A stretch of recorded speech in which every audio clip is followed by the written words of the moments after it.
இன்றைக்கி நம்ம வீடியோவில் நேற்று போஸ்ட் பண்ணியிருந்த சேலஞ்ச் செம்மை எப்படி சால்வ் பண்ண போகிறோம் என்பதை இந்த வீடியோவில் பார்ப்போம். இந்த செம்மை பாட்மாஸ் விதிப்படி சால்வ் பண்ணும்போது ஃபஸ்ட்டு ப்ராக்கெட்டில் இருக்கிறதையும் அதுக்கப்புறம் வகுத்தலும் அதுக்கப்புறம் கழித்தலும் பண்ணுங்கன்னா இந்த செம்மை ஈஸியாக சால்வ் பண்ணிடலாம். மொதல் கண்டிஷன் ப்ராக்கெட்டில் இருக்க 5ஐயும் 2ஐயும் பெருக்கும்போது நம்மளுக்கு 10 கிடைக்கும். ரெண்டாவது கண்டிஷன் வகுத்தல்.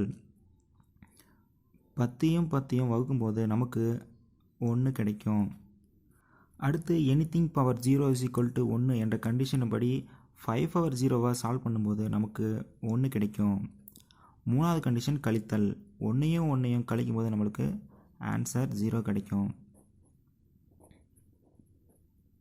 தேங்க்யூ. இந்த வீடியோ உங்களுக்கு பிடிச்சிருக்குன்னு நினைக்கிறேன். மறுபடியும் ஒரு நல்ல வீடியோவோட நாளைக்கு வந்து உங்களை சந்திக்கிறேன். See you.